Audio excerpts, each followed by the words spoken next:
Professor, um dos principais pressupostos da globalização é a mobilidade, tanto de riquezas quanto de pessoas. E ela ficou extremamente prejudicada agora em virtude da pandemia. Isso agrava alguns fenômenos que a gente já vinha também verificando em razão da globalização, como a xenofobia, né? A gente vê aí pessoas se referindo ao novo coronavírus como vírus chinês, e fechando as fronteiras, e se fechando para algumas partes do mundo. O senhor acha que isso tende a ser transitório ou vai se perenizar de alguma maneira? I think that these extreme closures of borders now are temporary because they would last so long as the pandemic is not under control. But of course, your question has also another dimension, which is that migration is obviously a huge issue in Europe and now recently more so in the United States. And, this is a very difficult issue because technically speaking, globalization is, as you said, actually free movement of capital, labor, ideas, technology, and goods. Now, we are talking about all the free movements, including ideas, including ability to, have discussion across continents, across countries. But then we have one factor production, labor, that we say, well, that factor production cannot move freely.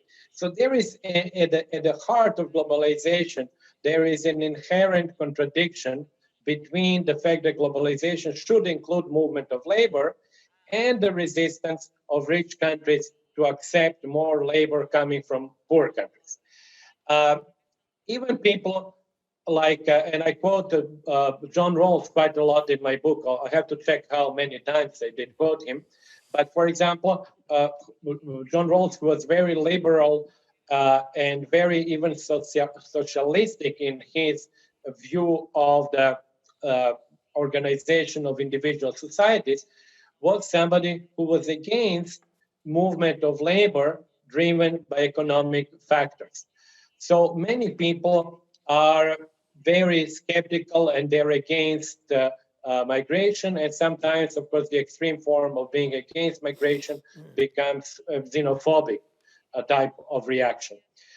So that, I think, problem is also been exacerbated by globalization, by the pandemic, because the pandemic has led, as you said, actually, to people sort of being enclosed within their own borders much more than before. Of course, I believe it is temporary. I believe that in some cases, for example, like Spain, you had even people who were enclosed within provinces, so they could not even move within their own country freely. So these are the temporary phenomena. But the issue of migration and the issue of how migration affects the position of the middle class in the rich countries and how migration affects the social welfare state and the customs and the culture of the countries, that problem, I think, would remain. And I think that problem is particularly severe for European countries that face a declining population and at the same time are very resistant to accepting the new labor coming mostly from African countries.